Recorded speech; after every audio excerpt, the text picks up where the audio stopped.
हाँ जी, नेट का थोड़ा प्रॉब्लम हो गया था बीच में, इसलिए ये अपनी मीटिंग बंद हो गई थी। अ, अब हमने जो अभी स्क्रीन शेयर की थी, आपने सुन लिया था क्या? पूरा कहाँ तक सुना था?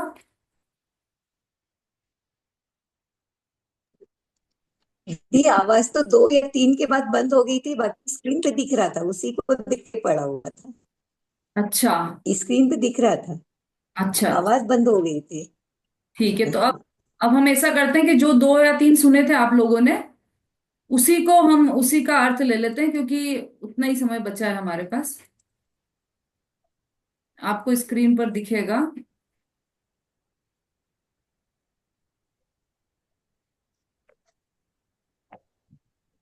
दिखाई दे रहा है ना अभी स्क्रीन पर? दिख रहा है दीदी। हाँ। तो हम यहीं से अर्थ ले लेते हैं इसका, आप देखते जाइएगा, क्योंकि पीडीएफ नहीं है, इसी को आप पीडीएफ समझकर। आदरणीय युगल जी बाबूजी द्वारा रचित यह रचना है। जो भगवान महावीर के प्रति उनका क्या एंगल था, क्या दृष्टिकोण था, वह उन्होंने बताया है। बाबूजी युगल जी से सभी परिचित होंगे। केवल रवि किरणों वाली जो पूजा है, वह आदरणीय बाबूजी के द्वारा ही रचित है। सिद्ध पूजन भी उन्होंने ही रची है, निज वज्र पौरुष से प्रभु वाली। और अनेक रचनाएं हैं उनकी, गद्य और पद्य, बहुत सारी रचनाएं हैं। तो चूंकि बाबूजी लोकेशनाथ से बहुत दूर रहते थे, और उन्हें मान प्रतिष्ठा से कोई सरोकार नहीं था, इसलिए उन्होंने कोई भी अपनी रचना प्रकाशित नहीं होने दी थी। और जब वो मेरी सिस्टर के ही फादर इन लॉ थे, तो वो हम लोग का वहां जाना होता था कोटा बार बार। तो जब भी हम जाते थे तो वो अपना कुछ लिखते ही रहते थे।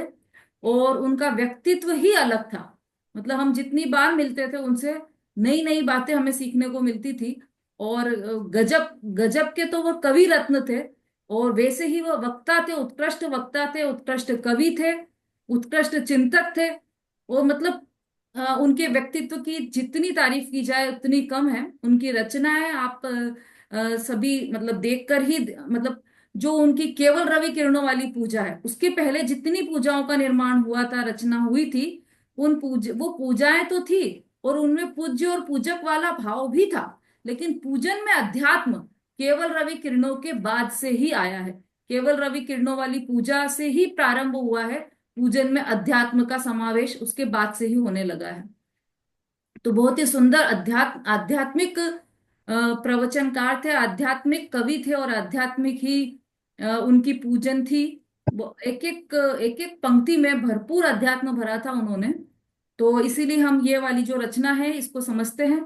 पहली ही इसकी पंक्ति है, तुम्हें जानकर जग तुमसे अनजान रह गया। ये पहली पंक्ति में ही हमें विरोधी बातें लगती है। तुम्हें जानकर जान लिया, और जब तुमसे अनजान रह गया, जान भी लिया और अनजान भी रह गया, ऐसा कैसे पॉसिबल है?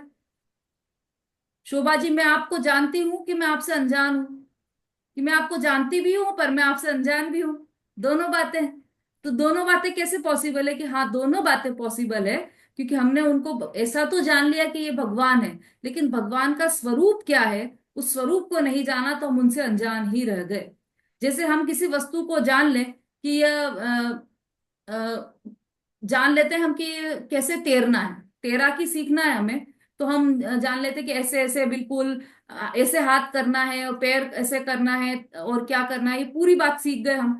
लेकिन जब तक हमने उसको वस्तु का अनुभव नहीं किया, तब तक हम उस वस्तु से अनजान रह गए। तैराकी का जब तक हमने तैरे नहीं, तब तक हम नहीं जानते कि तैराकी क्या है। केवल शब्दों से जानते हैं। उसी तरह से हमने भगवान को केवल शब्दों से जाना है।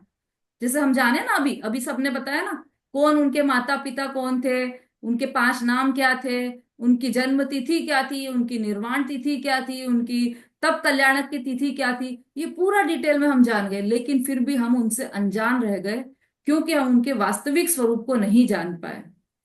अगली लाइन देखिए, रे मानव की तरह तुम्हारा जन्म हुआ ही। मानव की तरह ही जन्म हुआ है उनका। है ना, हमने भगवान महावीर की जो शिक्षाएं पढ़ी हैं, उसमें एक शिक्षा आती है कि भगवान जन्मते नहीं बनते हैं। तो जैसे जन्म हुआ उनका, तो ऐसा ही हुआ जैसे साधारण बालक की तरह ही उनका जन्म हुआ। 9 महीने गर्भ में रहे वह भी, जैसे बालक रहते हैं, है ना। और जैसे हम हैं अभी इस पर्याय में, वैसे ही भगवान रहे, तो हमारे एक मानव की तरह ही उनका जन्म हुआ। राजघराने में जन्मे यह बड़ी बात नहीं। मतलब ये समझ लीजिए कि जो जैसा हम है भूतकाल प्रभु आपका, वह मेरा वर्तमान, जैसा हम वर्तमान में है वैसे ही उनका वो भी थे उनके भूतकाल में। तो मानव की तरह ही उनका जन्म हुआ। पर वो जो राजघराने में उनका जन्म हुआ, यह कोई बड़ी बात नहीं है। क्यों नहीं है बड़ी बात? कि हमें ऐसा लगता है कि राजघराने में जन्मेंगे वही भगवान बनेंगे। जो बड़े लोग होते हैं, हम जब भी सुनते हैं पुराण, जितने भी पुराण प्रथमान योग हमने सुना है, सभी में ऐसा देखा कि जो राजा थे उन्होंने बादल को देखा और उन्हें वैराग्य हो गया और वो दीक्षा लेकर वन में चले गए। सभी राजाओं का ही सुनते हैं हम। तो जो क्या राजाओं को ही वैराग्य होता है? क्या राजाओं का ही निर्वाण होता है? क्या राजघराने में जो जो जन्मता है उसी का निर्वाण होता है? तो यहाँ पर कहते हैं कि यह बड़ी बात नहीं है, जो राजघराने में जन्म लिए वो बड़ी बात नहीं है। ऐसे तो हम भी अनंत बार राजघराने में हमारा जन्म हुआ, तो लेकिन उससे क्या हो गया? कुछ भी नहीं हुआ। वापस घूमकर हम इन्हीं चारों गतियों में भटक रहे हैं। फिर महलों में रहकर भी मानव गिर जाता है।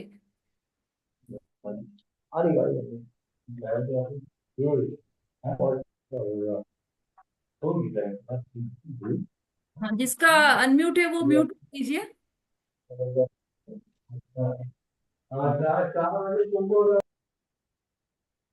महलों में रहकर भी मानव गिर जाता है।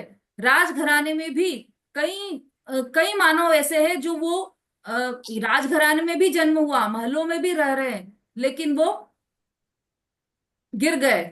और किसका क्या उदाहरण लें? बिल्कुल सामने हमें महावीर भगवान का ही उदाहरण है। जब महावीर भगवान आदिनाथ भगवान के पौत्र थे, तब उन्हें क्या कमी थी? तब भी तो वह राजघराने में ही उनका जन्म हुआ था। लेकिन वहां पर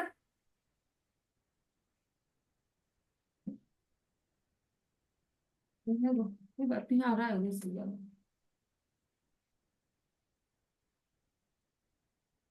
यदि राजघराने में जन्मना बड़ी बात होती, तो फिर वो मारीच नहीं बनते वहां पर। जो उन्होंने कार्य किया मारीच के भव में, वह कार्य नहीं होता। तो इसलिए राजघराने में जन्मना यह कोई बड़ी बात नहीं है। महलों में भी क्योंकि मानव गिर जाता है और सुमन कांटों से पलकर खिल जाता है। जो सुमन है, हम ना बाबूजी की ही एक और रचना है, अभिशापों में वरदानों के स्वर्णिम फूल खिला करते हैं। है ना? जो गरीबी में रहकर पल बढ़कर, गरीबी में पल के बड़े होते हैं, वहां पर ही सुमन खिलता है। अभी हम देखते हैं ना, अभी तो बिल्कुल प्रत्यक्ष उदाहरण दिखाई देता है हमें कि जो बड़े बड़े घरों के बच्चे हैं, जो मुंह में चांदी की चम्मच लेकर पैदा हुए हैं, वो वैसे ही प्रमादी रह जाते हैं, आलसी हो जाते हैं। और जो गरीब घर के बच्चे हैं, उनमें इतनी महत्वाकांक्षा होती है कि वो पढ़ते हैं, आगे पढ़कर बड़े हो जाते हैं और बहुत बड़ी बड़ी पोस्ट पर पहुंच जाते हैं। तो क्या हुआ कि सुमन का, यदि सुमन को खिलना हुआ, तो वह कांटों में रहकर भी खिल जाता है। जैसे पुष्प है, वह कांटों में रहकर भी खिल गया। नेक्स्ट। मानव रहकर भी मानव गिर जाता है और सुमन कांटों में पल कर खिल जाता है। अरे झोपड़ी महल, अरे झोपड़ी महल यहाँ कुछ बात नहीं है। झोपड़ी हो या महल हो, इससे कुछ भी फर्क नहीं पड़ता। है ना? चाहे मतलब झोपड़ी महल की क्या क्या बात है? मतलब यदि वह अभावों में उत्पन्न हुआ हो या फिर खूब उसके संयोग हाई क्लास रहे हों, उससे कुछ भी फर्क नहीं पड़ता। जागे पौरुष मुक्ति कहीं अवरुद्ध नहीं है। है ना? ज, यदि पौरुष जाग गया, यदि पुरुषार्थ जाग गया, तो फिर मुक्ति कहीं पर भी अवरुद्ध नहीं है। मुक्ति को रोकने वाला तीन लोक और तीन काल में कोई पैदा नहीं हुआ है। तो उसमें आवश्यकता बस ये कि पुरुषार्थ जागे। है ना? जैसे सम्यक्त्व के बारे में हमने अभी तत्वार सूत्र में भी चर्चा की कि सम्यक दर्शन एक ऐसी वस्तु है जो चारों गतियों में कहीं भी हो जाती है। नरक में हो, देव गति में हो, मनुष्य गति में हो या तिर्यंच गति में हो, चारों ही गतियों में गति बाधा नहीं है सम्यक्त्व की उत्पत्ति में। तो मोक्ष मार्ग का प्रारंभ तो सम्यक से ही होता है ना। तो मोक्ष मार्ग अवरुद्ध नहीं है किसी भी गति में, कोई भी लिंग कोई भी गति बाधक नहीं है मोक्ष मार्ग को प्रारंभ करने में, है ना। पर दुनिया तो इस रहस्य को समझ न पाई, पर दुनिया जो है वह इस रहस्य को नहीं समझ पाई। तो क्या समझा दुनिया ने? यह समझा कि हम इतना याद कर लेंगे तो हमें हमारा मोक्ष मार्ग हो जाएगा। अभी तक हमने तीन चार बातें ही समझी है बस। हमने भगवान को क्या समझा है कि हम भगवान ही हमारे कर्ता धर्ता हैं, हम कुछ भी कार्य करें तो हमें ऐसा लगता है कि भगवान ही कर सकते हैं। और मुक्ति मार्ग प्रारंभ करना हो तो हमें क्या लगता है? देखो तीन उदाहरण हमारे सामने हैं। यदि हमें क्या लगता है कि हमें बहुत सारा क्षयोक्षम हो जाए तो वो हमारे ज्ञान का कारण है। हमें ये याद हो जाए कि कहाँ पर हुए हैं, हम दिन रात इसी प्रयास में लगे रहते हैं ना कि क्षयोक्षम ज्ञान बढ़े हमारा। मतलब भगवान महावीर का जन्म कहाँ हुआ था, उनका निर्वाण कहाँ से हुआ, माता पिता कौन थे उनके, उनकी कितने गणधर थे, उनके मुख्य गणधर कौन थे, सबके नाम याद कर लें हम, 11 गणधरों के नाम याद कर लें अलग अलग, उनके जीवन की कहानियां याद कर लें सारी। तो क्या हमें सम्यक, क्या हमें मुक्ति मार्ग मिल पाएगा? तो मतलब यह हुआ कि कितना भी हम क्षयोक्षम ज्ञान कर लें वह हमारा मुक्ति मार्ग प्रारंभ नहीं कर सकता। क्योंकि क्षयोक्षम ज्ञान तो देखो किसके पास है ना, गणधर देव है। तो उनका क्षयोक्षम ज्ञान तो इतना तीव्र है कि वो द्वादशांग वाणी की अंतर मुहूर्त में द्वादशांग की रचना कर देते हैं। लेकिन वो भी भगवान के आगे उनका ज्ञान तुच्छ मानते हैं। तो इसका मतलब, और अभी हमें इतना ज्ञान है तो हमें उस वो ज्ञान भी हमें सम्यक ज्ञान होने में साधक नहीं हो रहा है। जिसको खूब ज्ञान हो जाए तो वो सम्यक ज्ञान होने में साधक नहीं होता, है ना। और तिर्यंच गति में बिल्कुल भी क्षयोक्षम नहीं है वहां पर। तो सबसे निकृष्ट गति ज्ञान के हिसाब से हम मानते हैं निगोदिया जी को। लेकिन जो संगी पंचेंद्रिय तिर्यंच हो वह भी हमसे तो बहुत कम ज्ञान मानते हैं हम उनमें। तो सबसे ज्ञान की अपेक्षा सबसे निकृष्ट गति मानते हैं हम। लेकिन वहां पर भी सम्यक दर्शन हो जाता है। और फिर दूसरा पॉइंट हम क्या मानते हैं कि हमें त्याग त्याग में ही धर्म लगता है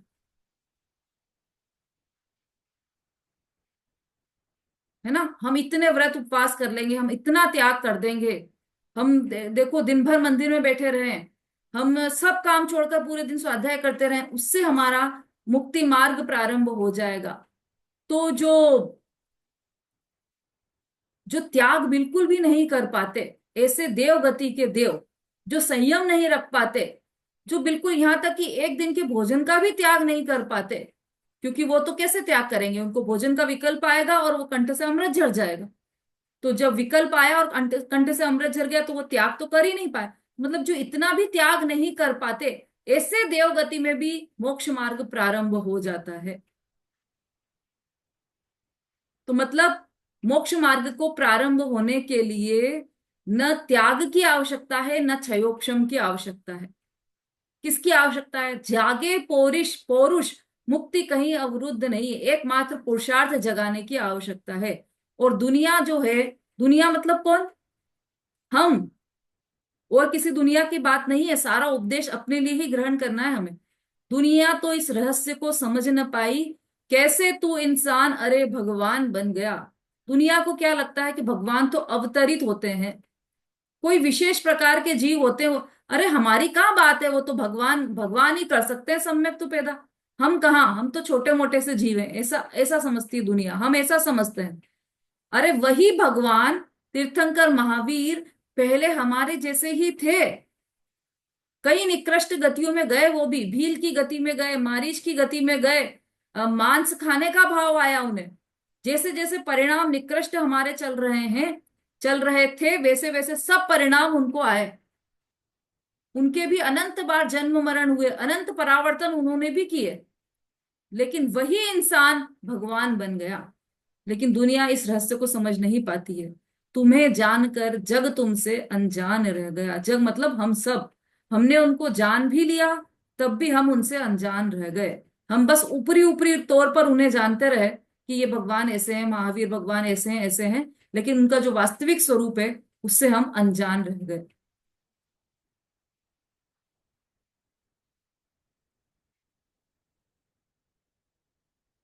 हम्म। आते जब तुम गर्भ स्वर्ग से रत्न बरसते। जब अब यहां से ऐसी बात प्रारंभ हो गई कि जब वो गर्भ में आते हैं तो स्वर्ग से रत्न बरसते हैं। क्यों बरसते हैं स्वर्ग से रत्न, कितने महीने के लिए बरसते हैं? कि जब वो गर्भ में आते हैं उसके भी 6 महीने पहले से रत्न बरसने लग जाते हैं। 15 महारत्न की वर्षा होती है। जन्म तुम्हारा जान स्वर्ग से इंद्र उतरते, कि जन्म होने वाला है तो सोधर्म इंद्र स्वयं स्वर्ग से आकर उनका जन्म कल्याणक मनाने आते हैं। होता जब वैराग्य देवता तब भी आते। अभी हमने सब पढ़ा ना इसी अध्याय में, चौथे अध्याय में ही, कि जब उन्हें वैराग्य होता है तो लोकांतिक देव, जो ब्रह्म स्वर्ग के देव हैं, लोकांतिक देव है ना, सबको अब तो स्वर्ग के नाम भी याद हो गए। सोधर्म, ऐशान, सानत, सानत, महेंद्र, फिर ब्रह्म, ब्रह्मोत्तर। वो उस स्वर्ग में जो देव हैं, और भी देव हैं लेकिन लोकांतिक देव भी हैं वहां पर, तो वो जो लोकांतिक देव है तब कल्याणक में भगवान का जब वैराग्य होता है तब वह भी आते हैं। समो शरण का वैभव भी सब देव रचाते। समो शरण का वैभव रचाते हैं। सोधर्म इंद्र पूरे समोशरण की रचना करता है, अंतर मुहूर्त में समोशरण की रचना करता है सोधर्मेंद्र। और ऐसा अद्भुत समोशरण रहता है वहां पर। 20,000 सीढ़ियां, स्वचालित सीढ़ियां, एक सीढ़ी पर आप खड़े हो जाओ तो ऊपर पहुंच जाओ, ऐसी सीढ़ियां रहती है वहां पर। और समोशरण का कितना अद्भुत वैभव है वो तो हम सभी जानते हैं, है ना। तो समोशरण का वैभव भी सब देव रचाते। ये सब देव ही रचाते हैं पूरा वैभव। तो उससे क्या कहना चाहते हैं आगे के उसमें देखिए छंद में। यह सब सच है किंतु बड़ी यह बात नहीं है। यह सब सच है कि ऐसा अद्भुत वैभव होता है। उनके हम अतिशय देखे ना, कितने 46 अतिशय होते हैं ना। उनके चार तो आत्माश्रित है और बाकी सब शरीर आश्रित है। तो जो शरीर आश्रित है वह भी कैसे होते हैं? पसेव रहित, श्वेत रक्त, उनको पसीना नहीं आता कभी भी। उनका जो पूरी बॉडी में रक्त होता है वो श्वेत होता है, सफेद रंग का उनका खून होता है। दाढ़ी मूछ नहीं आती उनके जीवन भर, निहार नहीं होता उनको।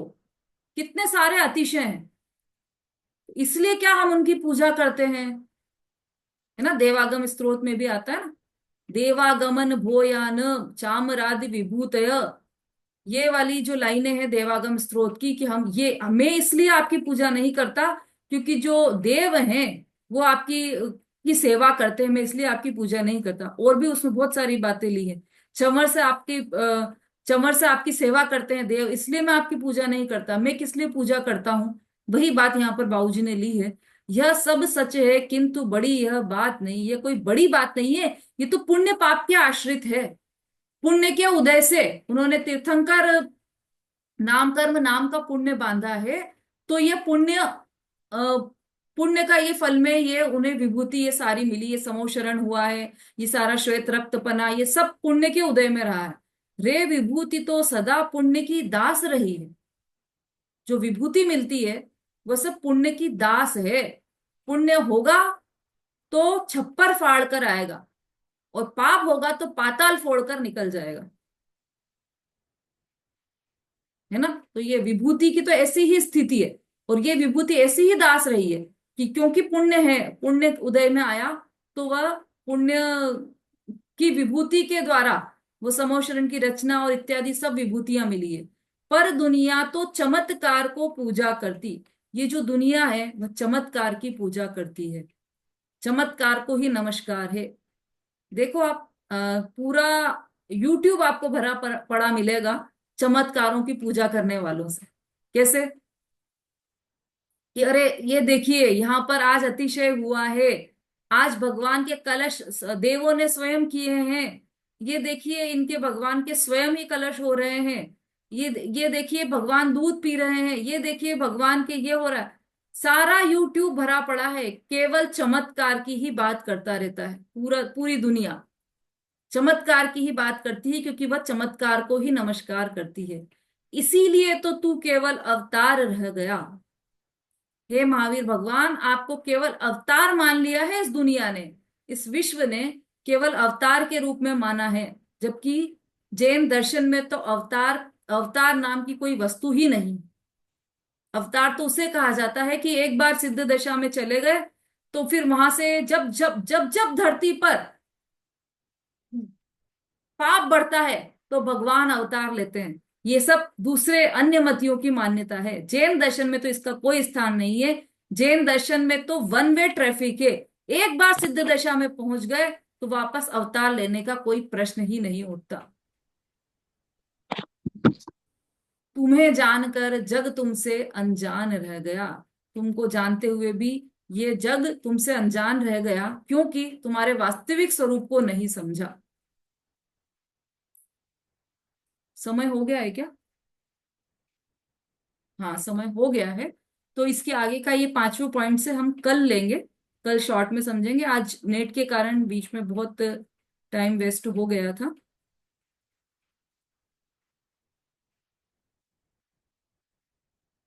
हाँ, पहले तो ये आप सब ये बताइए कि ये वीडियो कैसी लगी आपको। हाथ से इशारा करके ही आप बता सकते हैं। हाँ, बहुत बढ़िया। और ये कविता कैसी लगी? कविता का अध्यात्म समझ में आया या नहीं? हाँ, बहुत मैडम अच्छा। आया। हाँ, सभी को आया, बहुत अच्छा अनीता जी, बहुत बढ़िया। तो ये यही इसीलिए हम इसको, हाँ, अनुज जी का भी लिख कर आ रहा है कि बहुत सुंदर चर्चा है यहाँ बताई है यहाँ पर।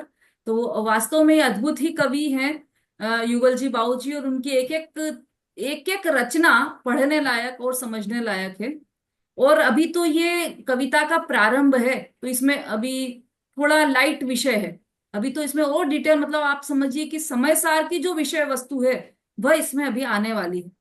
तो मैं ये लिंक शेयर कर दूंगी, तो आप उस पर भी सुनिएगा और इसका आनंद अवश्य लीजिएगा। हाँ, हाँ, है इसमें। दीदी पूजा भी है, दोनों पूजा करती हूँ मैं। हाँ, हाँ, बिल्कुल। बल्कि ये समझ लीजिए, केवल रवि हाँ। की पूजा तो ऐसी पूजा है कि मित्र पक्ष बहुत। वाले भी उसकी पूजा कर, वो वाली पूजा करते हैं। उसका अध्यात्म समझ नहीं नहीं। पाए नहीं समझ पाए वो अलग बात है, लेकिन ये पूजा नहीं इतनी नहीं। पूरे जैन समाज में प्रचलित है। जैसे मैडम देवशास्त्र गुरु। सिद्ध की भी अच्छी लगती। हाँ, बहुत भाव भरे हुए हैं उसमें भी। आप यदि भाव सहित समझकर उसको करेंगे पूजा तो बहुत आनंद आएगा। और ये वाली जो कविता है, महावीर भगवान, भगवान महावीर के प्रति, तो ये वास्तव में इसलिए ये कविता रची गई कि वास्तव में ऐसा ही है। हम भगवान को, जब भी हम भगवान का दर्शन करने जाते हैं, तो ये दूसरों के लिए बात नहीं, हमारे लिए ही बात है कि हम भगवान के दर्शन करते हैं तो कहीं ना कहीं हमारे मन में एक कसक रहती है कि हमारा स्वास्थ्य ठीक हो जाए। पूरे हम भगवान को ऐसा समझते हैं, कर्ता समझते हैं, जबकि हमारे भगवान तो बिल्कुल अकर्ता है, वीतरागी है। वीतरागी है ना वो, तो वो करता नहीं है वास्तव पर में। मन अच्छा हो जाता अणु है को मैडम। भी जो हम परमाणु समझ रहे पूजा हैं ना, वूजा करके। तत्वार सूत्र में हमारा जो पांचवा अध्याय चल रहा है उसमें अणुओं की चर्चा है और पुद्गल परमाणु की चर्चा है।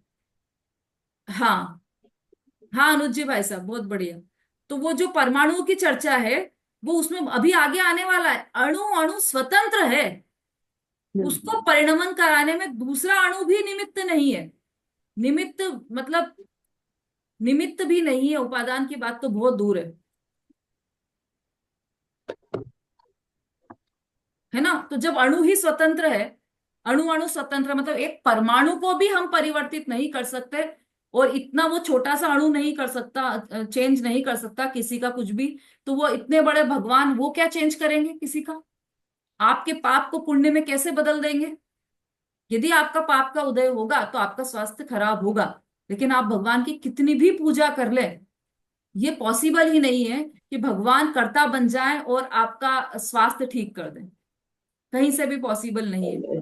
ये विचारधारा इस पूरे पूजन में है, पूरी स्तुति में है, जो हम आगे का कल समझेंगे, है ना। अभी तो समय हो गया है हमारा, तो यहीं हम विराम लेते हैं।